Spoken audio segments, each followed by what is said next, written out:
वो दोनों बिल्कुल ही अलग रहेंगे, अपना अपना काम करेंगे, किसी को भी इनकी शादी के बारे में पता चलने नहीं देंगे। तो मोई को काफी ज्यादा भूख लग रही थी, तभी उसका फ्रेंड कॉब आता है जो उसी की कंपनी में काम करता है। तो दोनों साथ डिनर करते हैं। इधर अगले दिन हम देखते हैं थियन अपने किसी इंपॉर्टेंट क्लाइंट से मिलने के लिए आया था, पर वो वहाँ एक इंपॉर्टेंट डॉक्यूमेंट ले जाना भूल गया था। तो वो मोई को कॉल करके डॉक्यूमेंट को जल्दी से लाने के लिए कहता है। तो मोई उसके केबिन में जाकर उस डॉक्यूमेंट को ढूंढती है। देन कैसे भी गिरते पड़ते हुए उनकी क्लाइंट के ऑफिस पहुंचती है जहाँ उनकी मीटिंग हो रही थी। पर तब तक उनकी मीटिंग भी खत्म हो गई थी, थियन भी वहाँ से निकल चुका था। तो वो वापस ऑफिस आती है जहाँ थियन ऑलरेडी बैठा हुआ था। तो वो थियन को वो डॉक्यूमेंट देती है, उससे बताती है कि इसे ढूंढने में उसे काफी वक्त लग गया, इसलिए वो टाइम पे पहुंच नहीं पाई। पर थियन उसे बहुत ज्यादा डांटता है और उस डॉक्यूमेंट को भी फाड़ देता है। ये देखकर कॉब एंड बाकी कलीग्स को भी बिल्कुल भी अच्छा नहीं लगता। मोई को अपने रूम के बाहर मेडिसिन रखे हुए मिलते हैं, तो वो समझ जाती कि ये उसके लिए थियन ने रखा होगा। तो वो बहुत ही ज्यादा खुश होकर थियन की कंपनी की तरफ दौड़ के जाती है और उसे थैंक यू कहती है। थियन भी मुस्कुराता है क्योंकि थियन ने ऑफिस में उसकी चोट को देख लिया था। तो अगले दिन थियन जब अपने केबिन से निकल कर जा रहा था तो पीछे से उसे याडा बुलाती है, पर वो उसे इग्नोर करके चलते जाता है और याडा भी उसके पीछे पीछे पार्किंग लॉट तक पहुंच जाती है जहाँ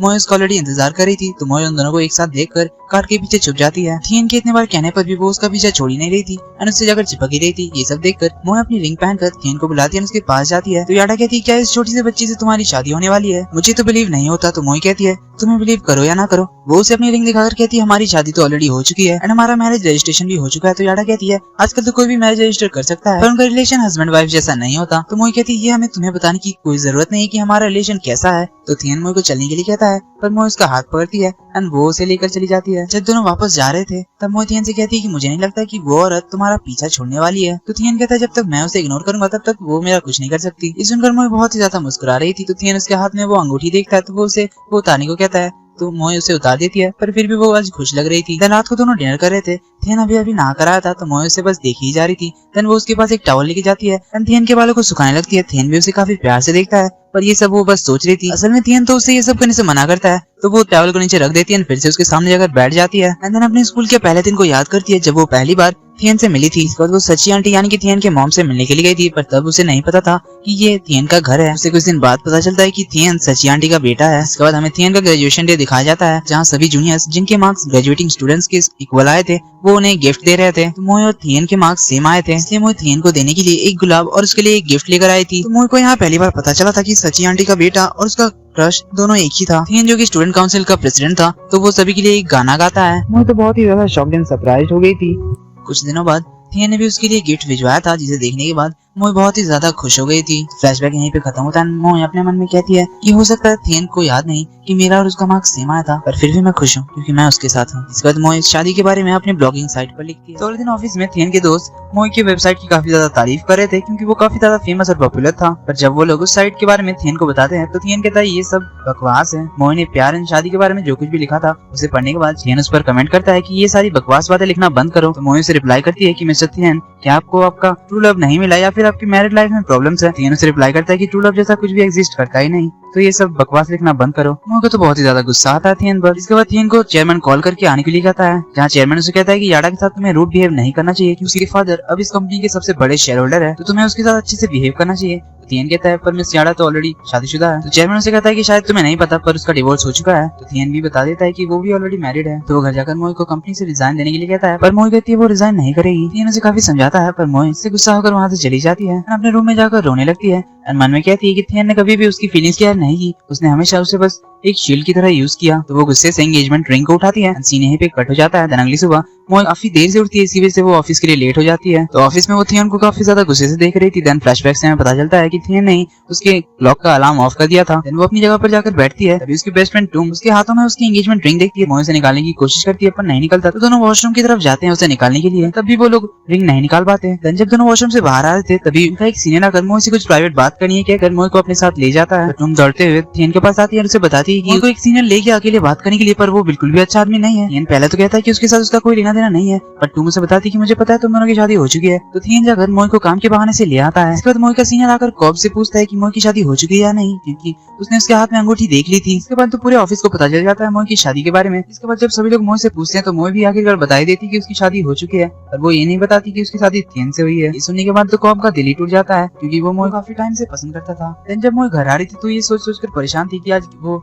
थियन को कैसे बताएगी कि ऑफिस वालों को सब कुछ पता चल गया, क्योंकि थियन उसे ऑलरेडी आज ऑफिस में डांट चुका था रिंग पहन के जाने के लिए। फिर भी वो काफी हिम्मत करके जाती है, थियन को सॉरी कहती है, पर थियन उसके बाद सुनना ही नहीं चाहता था, इसलिए वो टीवी का वॉल्यूम बहुत ज्यादा बढ़ा देता है। पर मोए उसे रिमोट छीनकर टीवी को ऑफ कर देती है। देन उसे समझाती है कि वो उन्हें बताना नहीं चाहती, पर सिचुएशन ऐसी थी। बस उन्होंने उसके हाथों में रिंग भी देख लिया था। देन थियन से वॉशरूम ले जाता है एंड उसकी अंगूठी निकालने की कोशिश करता है एंड मोए तो सिर्फ थियन को ही देखे जा रही थी। तो अंगूठी निकल जाती है, पर मोए तो थियन को देखकर बस स्माइली किए जा रही थी। तो थियन से कहती क्या तुम पागल हो गई जो मुझे देखकर बस हंसी जा रही हो। देन थियन से कहता है कि इसे बिना वजह कभी मत पहनना। देन थियन से थोड़ा डांटता है, उसे खाना बनाने के लिए कहता है। तो मोए बहुत ही खुश होकर उसके लिए खाना बनाती है एंड फिर दोनों खाना एंजॉय करते हैं। थोड़े दिन थियन ऑफिस पहुंचता है जहाँ याडा उसका इंतजार करी थी। याडा उसे बताती कि वो अब डिवोर्स ले चुकी है, पर थियन उसकी कोई भी बात सुनना नहीं चाहता था। तो याडा उससे कहती है कि मुझे पता है कि तुमने मुझसे शादी को लेकर झूठ कहा था, तुमने तो अपने फ्रेंड्स को भी नहीं बताया था कि तुमने मोए से शादी कर ली है। पर थियन उसे कहता है कि तुम मेरा पीछा छोड़ दो। तो याडा उसे धमकी देती है कि अगर उसने उसे इग्नोर किया तो फिर वो कंपनी में इन्वेस्ट करना बंद करवा देगी।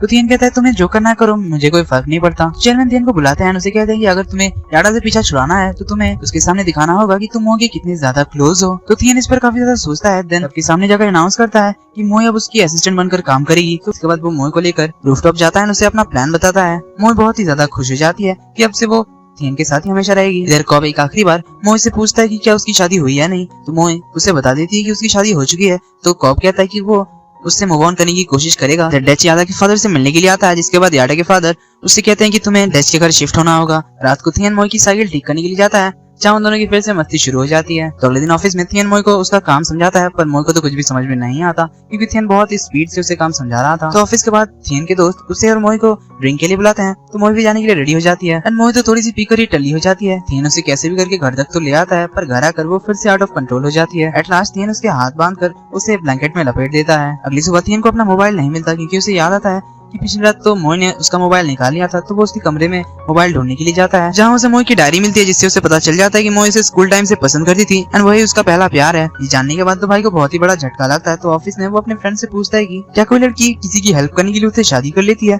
उससे बिना प्यार किए। तो उसके फ्रेंड्स कहते हैं कि ऐसा हो तो नहीं सकता, पर अगर ऐसा हुआ है तो वो लड़की जरूर तुझे पसंद करती होगी। तो उसके फ्रेंड समझ जाते हैं कि ये मोए की बात कर रहा है। तो थियन कहता है कि पर मेरे दिल में मोए को लेकर कोई फीलिंग्स नहीं है। तो उसके फ्रेंड्स पूछते हैं अगर मोए के दिल में तेरे लिए फीलिंग्स हो तो सीन यहीं पे कट होता है, जिसका हम मीटिंग रूम में देखते हैं, जहाँ मोए भी प्रेजेंट थी, पर उसका ध्यान बिल्कुल भी मीटिंग में नहीं था क्योंकि वो बस थियन के बारे में ही सोची जा रही थी। इधर थियन की मॉम एक फॉर्चून टेलर के पास जाती है थियन और मोए का फ्यूचर जानने के लिए। तो वो फॉर्चून टेलर कहती है कि उन दोनों को यहाँ आना होगा। तो थियन की मॉम थियन को कॉल करके कुछ दिनों के लिए घर आने के लिए कहती है। तो दोनों फुकेत पहुंचते हैं, जहाँ मॉम मोए से किसी चीज में हेल्प मांगती है। तो सीन वहीं पे कट होता है। इसके बाद हम थियन को मोए के घर में देखते हैं, जहाँ वो बस मोए की डायरी के बारे में ही सोचे जा रहा था। तो मोए उसे ब्रश करने को कहती है। तो मोए थियन को ब्रश करते हुए देखने लग जाती है। थियन की आंखों में कुछ चला जाता है, तो मोए उस पर पानी डाल देती है। देन वो उसका सर टॉवल से पोंछने लग जाती है, जिस चक्कर में मोए गिरने वाली थी, पर थियन उसे पकड़ लेता है। इसके बाद थियन मोए के साथ कुछ सामान डिलीवर करने के लिए जाता है। तो शाम को दोनों समंदर देखने के लिए जाते हैं, जहाँ मोए पानी से खेल रही थी। तो थियन उसे पानी के अंदर ले जाता है, पर मोए को बहुत ही ज्यादा डर लग रहा था। वो तो रोने ही लग जाती है। तो थियन उसे बाहर लाता है एंड उसे सॉरी कहता है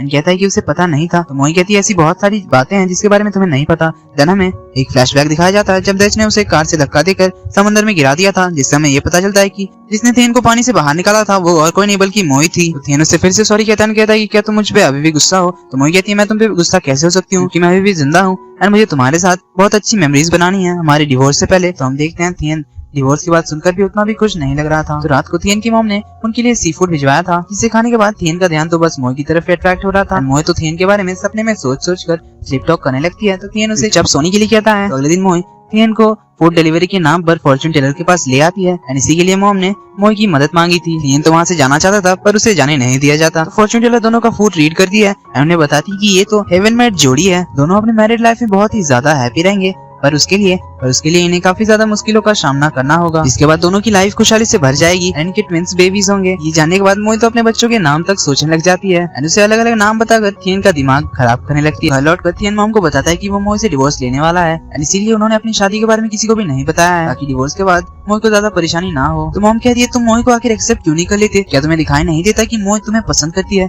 तो थियन कहता है कि वो ना ही मोए से प्यार करता है, ना ही वो मोए से शादी करना चाहता था एंड उसकी ये सारी बातें मोए भी सुन लेती है, जिसके बाद उसे थियन भी देख लेता है। तो मोए उसे आकर कहती है कि मैं तो यहाँ तुम्हें अम्ब्रेला देने के लिए लाई थी। देन दोनों मोए के घर की तरफ जाते हैं। थियन उससे पूछता है कि क्या तुमने सुन लिया जो मैंने कहा। मोए कहती है हाँ मैंने सुन लिया, तुम डिवोर्स की तैयारी कर रहे हो क्योंकि मैं वो लड़की नहीं हूँ जिसे तुम शादी करना चाहते थे। मोए बहुत ही ज्यादा सैड थी एंड वो तो रो भी रही थी, पर थियन जब उससे पूछता है फिर तुम क्या सोचती है उसके बारे में, तो मोए हंसते हुए कहती है कुछ नहीं, अच्छी बात है। बहुत ही ज्यादा सैड थी, उसका पैर फिसलता है, वो गिरने वाली थी, पर फटने से बचा लेता है। उसके पैर में मोच आ गई थी तो थियन उसे पिगी बैग देता है। मोई बहुत ही ज्यादा रो रही थी और अपने और थियन के बारे में याद कर रही थी। वो अपने आंसू छुपाने के लिए बारिश में भीगने लग जाती है। थियन को थोड़ा अजीब लगता है। वो सोचता है उसे लगा था कि मोई एक बहुत ही सिंपल माइंडेड लड़की है, पर अब जब वो उसके जितना क्लोज जा रहा है मोई क्या सोचती है वो उसे समझ नहीं आ रहा। वो जितना मोई को जाने की कोशिश कर रहा है मोई उससे उतना ही दूर जा रही है। इसके बाद घर का सीन दिखाया जाता है जहाँ मोई थियन से कहती है कि वो आज अपनी माँ के साथ सोएगी। देन वो अपने माँ के गले लगकर रोने लगती है। अपनी माँ से कहती है कि थियन के साथ मेरी शादी के लिए आप मान क्यों गई। तो उसकी माँ कहती है कि मुझे लगा था कि तुम उस घर में थियन के साथ बहुत ही खुश रहोगी। शायद मैंने गलत सोचा था, पर अब हमें रियलिटी को एक्सेप्ट करना होगा क्योंकि हम किसी को हमें प्यार करने के लिए फोर्स तो नहीं कर सकते। तो मोई कहती है मैं समझ गई माँ। देन दोनों माँ बेटी सो जाते हैं। दोनों फिर से बैंकॉक आ जाते हैं। थियन सोचता है कि अगर उसने मोई को अब्रॉड भेज दिया किसी प्रोजेक्ट के लिए तो फिर वो थियन के बारे में सोचना बंद कर देगी। धीरे धीरे उसे पसंद करना भी छोड़ देगी। और उसके लिए उसने एक प्रोजेक्ट भी चूज कर रखा था। तो वो अपने इस काम में लग जाता है। वो मोई को बहुत सारा काम दे देता है। वो भी उसे 10 मिनट में करने को कहता है। मोई जब वो काम करके आती है तो थियन कहता है कि इसे उसने ऐसे नहीं करने को कहा था। तो वो वापस से उस काम को करने के लिए कह देता है। इसी बीच मोई की एक कंपटीटर भी आ गई थी जो थियन को पसंद करती थी। तो वो मोई को बुली करना देती है। इसके बाद मोई को चेयरमैन बुलाते हैं मिलने के लिए। चेयरमैन उसे कहते हैं कि उसकी कंपनी हैमॉक बहुत ही बुरी परफॉर्म कर रही है तो उन्हें हैमॉक को क्लोज करना होगा। मोई उन्हें एक आखिरी चांस मांगती है। तो चेयरमैन उसे एक बहुत इंपॉर्टेंट काम करने को कहते हैं जिसके बारे में हमें अभी नहीं बताया जाता। इसके बाद थियन फिर से मोई को परेशान करने लग जाता है। वो मोई को बहुत सारी किताबें पढ़ने को कहती है। जब मोई वो सारी किताबें पढ़ लेती है तो थियन कहता है मैंने तो ये किताब नहीं कही थी। थियन उसे दूसरी किताब लाकर देता है। उसे कहता है कि तुम्हें आज ही रात इसे पढ़ के खत्म करना होगा। थियन घर चला जाता है। बेचारी मोई ऑफिस में ही उस बुक को पढ़ के खत्म करने लगती है। थियन तो इधर घर में अपने पेट्स के साथ फोटो खींचकर सोशल मीडिया पर अपलोड करके मजे ले रहा था एंड जानबूझकर मोई को टैग कर रहा था ताकि मोई उन्हें देखकर बहुत ही ज्यादा गुस्सा हो जाए। तो मोई फाइनल अपना काम खत्म कर लेती है। और इधर हम देखते हैं थियन के घर याडा आती है एंड जबरदस्ती घर के अंदर आ जाती है एंड थियन के क्लोज जाने लगती है। उसी वक्त मोई भी आ जाती है और उन दोनों को एक साथ देख लेती है। तो थियन याडा को पीछे हटाता है और मोई के पास जाकर कहता है कि मैं और मेरी वाइफ एक दूसरे से बहुत ज्यादा प्यार करते हैं तो दोबारा मेरे घर आने की गलती मत करना और यहाँ से चुपचाप निकल जाओ। तो याडा कहती है मुझे बिलीव नहीं होता कि तुमने इससे शादी कर ली है। तो थियन मोई को किस कर लेता है। तो याडा वहाँ से चली जाती है। इस किस की वजह से मोई तो सारी रात सो भी नहीं पाई। अगली सुबह थियन मोई को ढूंढता है घर में, पर वो तो घर में थी नहीं। देन वो ऑफिस पहुंचता है पर ऑफिस में भी मोई नहीं आई थी। तो वो ग्रुप में उसे टेक्स्ट करता है पर मोई को रिप्लाई नहीं देती। इधर हम देखते हैं मोई तो याडा से मिलने के लिए गई थी एंड सिर्फ मिलने नहीं बल्कि उसे तो वो धमकी भी देती है कि अगली बार से अगर वो उसके घर आई तो वो सिर्फ पुलिस को ही नहीं बुलाएगी बल्कि उससे भी बुरा कुछ कर देगी। इधर चेयरमैन थियन को बोलते हैं कि उन्हें मोई की कंपनी हैमॉक के फ्यूचर को लेकर एक मीटिंग में कुछ डिसाइड करना होगा। इसके बाद थियन जब अपने केबिन की तरफ जाता है तो उसे पता चलता है कि उसका कंप्यूटर किसी ने हैक कर लिया एंड उसके कंप्यूटर में एक मैसेज आता है कि I stole your files, you stole my heart. तो थियन कंप्यूटर एक्सपर्ट को बुलाकर फाइल्स रिकवर करने की कोशिश करता है पर इससे कोई फायदा नहीं होता। थियन के कंप्यूटर में बहुत ही इंपॉर्टेंट डेटा था उनके अगले प्रोजेक्ट्स के बारे में। इधर मोई याडा के फादर से मिलने के लिए आती है। उसे वो एक पेन ड्राइव देती है और साथ में अपना कार्ड देकर कॉल करने को कहकर वहाँ से चली जाती है। इधर थियन और उसके दोस्त सीसीटीवी फुटेज चेक करते हैं जिसमें उन्हें याडा दिखती है। तो थियन याडा पर नजर रखने के लिए अपने दोस्तों को कहता है। तो थियन इस बारे में चेयरमैन को बताता है। तो चेयरमैन उससे कहता है कि अभी वो लोग कुछ नहीं कर सकते क्योंकि उनके पास पक्का सबूत नहीं है और इससे कंपनी को नुकसान भी हो सकता है। तो चेयरमैन थियन से कहता है कि वो शायद ये सब तुम्हारी वजह से कर रही है तो तुम्हें उससे अपना पीछा छुड़ाना होगा जिसके लिए तुम्हें मोई के और ज्यादा करीब होना होगा। तो मोई ऑफिस वापस आती है। थियन उससे पूछता है कि आखिर सुबह से तुम कहाँ गए थी। मोई कहती है वो प्रे करने के लिए गई थी। तो थियन कहता है। तो थियन उसे अपना काम करने को कहता है। जिसके बाद थियन जब अपने केबिन से बाहर निकलता है तो मोई उसके केबिन में जाती है, एक फाइल देखती है जो कि उनकी कंपनी को बंद करवाने को लेकर थी, जिसे देखने के बाद वो अपनी फ्रेंड को इस बारे में बताती है और उसके बाद सारे हैमॉक वालों को पता चल जाती है इस बारे में। तो थियन मोई को अच्छी खासी डांट लगाता है। उसे कहता है कि तुमने तो सब कुछ खराब कर दिया। इसके बाद थियन सारे हैमॉक वालों की मीटिंग लेता है। उन्हें कहता है कि उन्हें अब ग्रुप में डिवाइड कर दिया जाएगा और उन्हें अपनी अपनी काबिलियत दिखानी होगी और उन्हें सुपरवाइज करेगी मोई की कंपटीटर फैन, जिससे सारे हैमॉक वाले नाराज तो थे ही। इसके बाद याडा के फादर मोई को मिलने के लिए बुलाते हैं जहाँ उन दोनों में डील होती है कि मोई याडा के फादर के लिए टीपीसी के सारे प्रोजेक्ट की डेटा ला देगी, बदले में याडा के फादर हैमॉक को बंद होने से रोकेंगे एंड साथ में अपनी बेटी को में जाने के लिए प्लस थियन को डिस्टर्ब करने से रोकेंगे। अगले दिन ऑफिस में थियन और कॉब का मोई को लेकर छोटा सा पंगा हो जाता है। इसके बाद रात को मार्क्स पहनकर कोई ऑफिस में आता है और थियन के कंप्यूटर से सारे आने वाले नए प्रोजेक्ट्स का डेटा कॉपी कर लेता है। अगली सुबह जब थियन ऑफिस पहुंचता है तो उसके टेबल में उसे एक नोट मिलता है जिसमें लिखा हुआ था सिर्फ तुम ही इसे रोक सकते हो, तो मेरे पास वापस आ जाओ। जब कंप्यूटर चेक करता है तो सारी फाइल्स गायब हो चुकी थी। उन्हें पता चलता है कि थियन का बना हुआ प्रेजेंटेशन दूसरी कंपनी वाले यूज कर रहे हैं एंड वो कंपनी याडा के फादर का है। थियन तो काफी ज्यादा गुस्सा हो जाता है। देन एक फ्लैशबैक से हमें पता चलता है कि ये हैकिंग मोई ने की थी एंड उसके साथ